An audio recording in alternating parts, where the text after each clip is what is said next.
Positive thought रख, इस दिमाग को रिफ्रेश रख, गलत चीजें इसको मत दे, सोच कि मेरे याद हो रहा है, सब कुछ याद हो रहा है, मैं 15 घंटे पढ़ सकता हूं। अब बात होती है कि अब पढ़ना कैसे है। दो प्रोसेस थी, पहले ही बताई थी कि किताबों से नोट्स बनाने, या फिर आपकी कोचिंग या जहां भी कोचिंग की, किताबों से नोट्स बनाने थे। बनाए कि नहीं बनाए मुझे नहीं पता। अब नोट्सों को और शॉर्ट में करना है, यानी जिसने किताबों से नोट्स बनाए हैं और नोट्सों को और शॉर्ट, उनको और शॉर्ट करना है, यानी 3 प्रोसेस है।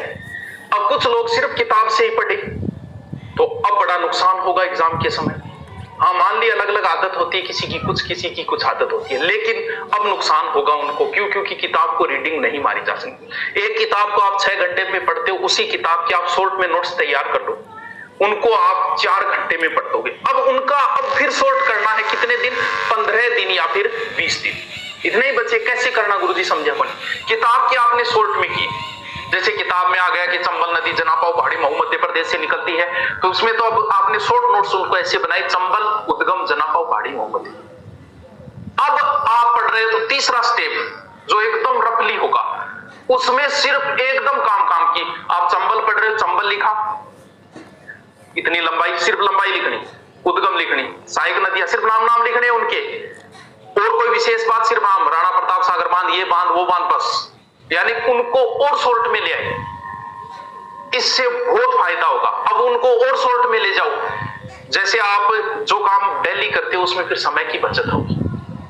मैं पहले सीखकर जाता था, मुझे 2.5 घंटे लगते थे, फिर आने जाने में 3 घंटे 2.5 घंटे लगते थे। उसके बाद में धीरे धीरे 3 साल तक अप डाउन किया, हर संडे को जाते थे, तो धीरे धीरे फिर 2 घंटे लगने लगे, फिर 2 घंटे से भी कम लगने लगे, और एक रास्ता ऐसे नॉर्मल हो गया था, चलो चलते रहे, ऐसे सोचते ही नहीं थे कि इतनी दूर है वो। क्यों? क्योंकि कोई काम आप बार बार कर रहे हो तो धीरे धीरे वो काम में आपको कम समय लगेगा।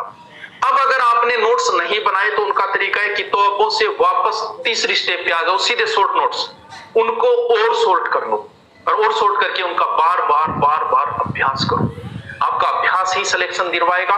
दूसरा, मॉडल पेपर जितना हो सके, जैसे ही आपने कोई टॉपिक पढ़ा, मेवाड़ का इतिहास पढ़ा, उसके आज तक के आए हुए क्वेश्चन निकालो, मॉडल पेपर ज्यादा से ज्यादा निकालो। वो आपकी मर्जी है, मुझे नहीं लगता, ठीक है ऑनलाइन हम भी देते हैं यारो, सभी देते हैं ऑनलाइन मॉडल पेपर, हम भी माहौल बनाते हैं, लेकिन जहां तक मुझे लग रहा है कि आप मॉडल पेपर भी मॉडल पेपरों से ही निकालो।